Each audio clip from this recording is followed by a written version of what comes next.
Olá pessoal, sejam bem-vindos ao canal do Procurador. Eu sou Ricardo Cardoso e hoje eu vou te explicar como é que funciona o teto salarial dos servidores públicos e quem e em quais possibilidades é possível passá-lo.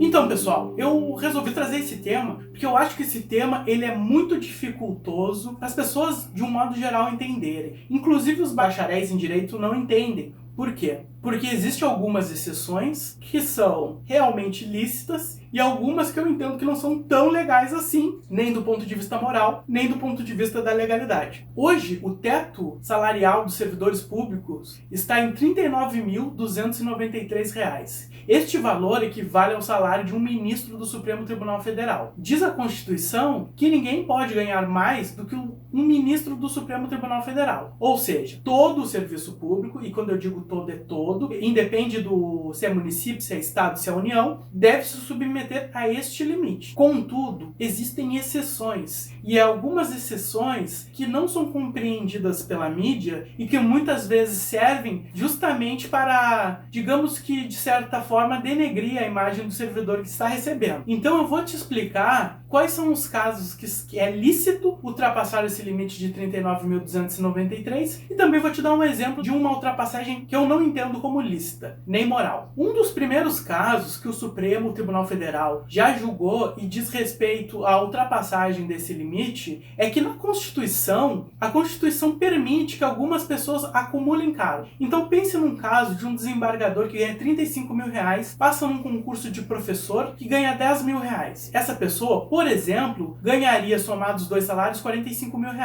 Essa questão não é essa específica do meu exemplo, mas já chegou ao Supremo e o Supremo disse: as cumulações de cargos previstas na Constituição é permitido que sejam somados salários e ultrapassem o teto, desde que as cumulações sejam permitidas pela Constituição. Então, nesse caso, está perfeita a acumulação de cargos e a ultrapassagem do teto, porque são duas profissões que são acumuladas. Eu acho que neste caso o Supremo andou muito bem, porque esse professor dá aula pela metade do salário, ou seja, até o teto do Supremo, seria um enriquecimento do Estado. Por quê? Porque ele daria a mesma aula que outros professores dão por R$10 mil, por exemplo, só que ele receberia até o limite do teto.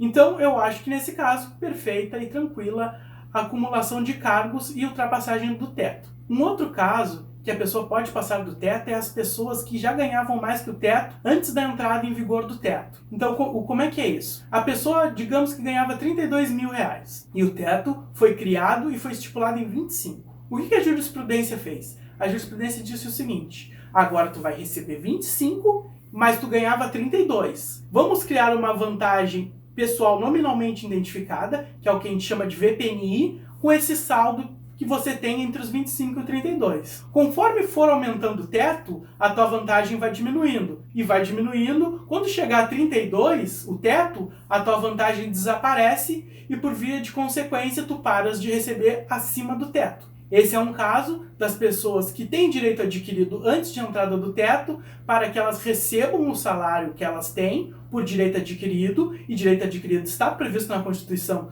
tanto quanto o teto, e não existe hierarquia entre normas constitucionais. Elas têm que conversar e têm que entrar em harmonia. Então foi essa forma que a jurisprudência resolveu esse problema em específico. Uma outra exceção ao limite do teto também está prevista na Constituição. O que está previsto na Constituição? O 13º salário, a remuneração de 1/3 de férias. Quando um servidor público que ganha R$20 mil, por exemplo, recebe seu 13º e acaba por conta disso ganhando R$40 mil, ele não vai ser tetado em 39.293. Porque essas duas remunerações, tanto do salário como do 13º, estão previstas na Constituição. E estando previstas na Constituição, elas podem ser cumuladas, logo não existe o abate-teto. Digamos que neste mesmo mês o servidor sai em férias e vai receber 1/3 de férias. Então ele poderia receber 20 mais 20 mais o equivalente a 1/3, sem ferir a norma constitucional do teto salarial. Como eu disse, não existe hierarquia entre normas constitucionais. Elas precisam conversar e entrar em harmonia. Vou dar um exemplo que pode saltar muito mais aos olhos. Se o servidor ganha 39.293, exatamente o teto, e ele receber mais o 13º de 39.293, e receber ainda o adicional de férias, esse servidor eventualmente pode ganhar 90 mil reais em um único mês. Quem olhar pode fazer uma matéria jornalística e dizer ele está ultrapassando o teto, quando na verdade ele só está recebendo seu 13º e seu adicional de férias, que inclusive os trabalhadores do direito privado, seletistas, têm direito ao 13º e férias. Eu sei que os valores são grandes, mas existe um contrato com a administração. Esse servidor fez concurso para receber isso. Ou ele alcançou isso por uma previsão em lei. Não existe salário no serviço público sem lei que possa resguardar o executor do orçamento. Uma outra possibilidade de receber acima do teto salarial de 39 mil é as parcelas indenizatórias. O que são as parcelas indenizatórias? Você vai receber o valor por conta de um dispêndio extraordinário que você teve. Vou dar 3 exemplos.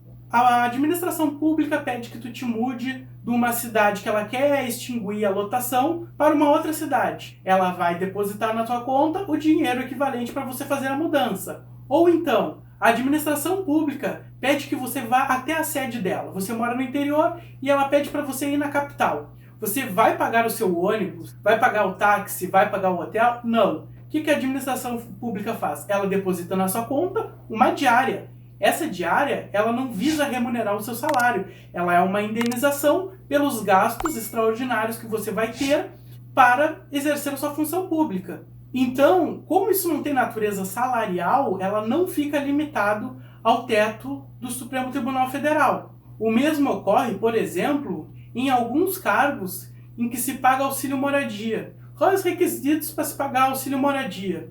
Que a administração peça que você vá para outra cidade exercer uma função de um cargo muito relevante. Então, por exemplo, eu moro no interior do Rio Grande do Sul. Se a administração me chamar para assumir uma chefia muito importante em Brasília, eu recebo uma indenização de moradia para que eu me estabeleça em Brasília por determinado tempo, enquanto dura aquele cargo, até que cesse o cargo em comissão e eu volte para minha cidade. Veja que eu tenho uma casa na origem e vou ter uma casa extraordinária no local onde eu vou exercer a chefia. Muitas das vezes temporária, ou no mais das vezes temporária. Até porque, se a pessoa fica muito tempo naquela chefia, ela até mesmo perde o direito ao auxílio moradia. Um outro caso também, que a gente sabe que é exceção ao teto salarial dos ministros do Supremo Tribunal Federal, é o que a gente chama de jeton. O que é jeton? São honorários por participar do Conselho de Administração das estatais. O que é um Conselho de Administração de estatal? É quem realmente manda na estatal. Dali, por exemplo, é nomeado o diretor de uma estatal. Por exemplo, a Petrobras. Quem vai nomear o diretor da Petrobras é o Conselho de Administração. Então, se você participa do Conselho de Administração de uma das estatais, você pode acumular com seu salário e, eventualmente, ultrapassar o teto do Supremo Tribunal Federal. Como eu disse no início do vídeo, existem alguns cargos que são possíveis de serem acumulados. O rol é extremamente pequeno. Na maioria das vezes é o seu próprio cargo e um cargo de professor, ou 2 cargos de saúde. Então, apenas nessas poucas possibilidades que a Constituição admite, é que é possível ter um salário acima do limite do teto do Supremo. Agora eu vou dar um exemplo de super salários que também são lícitos. E quando eu falo super salários, eu falo super salários de verdade. Um presidente da Petrobras, por exemplo, entre salários e benefícios, ele pode ganhar mais de 12 milhões de reais por ano.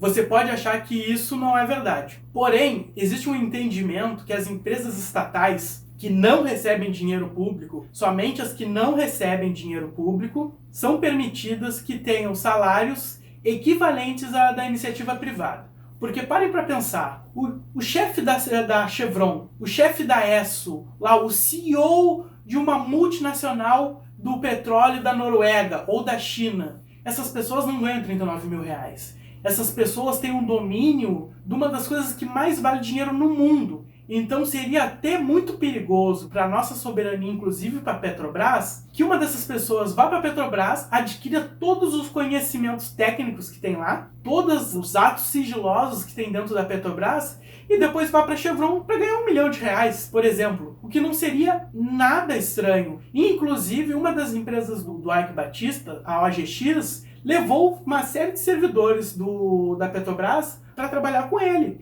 Então, o que acontece nas empresas estatais que não dependem de dinheiro estatal? Elas podem seguir o pagamento equivalente das empresas equivalentes privadas, sem problema nenhum. O mesmo ocorre, por exemplo, no Banco do Brasil. Você pensa que o diretor do Banco do Brasil, de um dos maiores dos bancos do Brasil, um dos maiores bancos da América Latina, ele vai trabalhar pelos R$39 mil do teto do Supremo?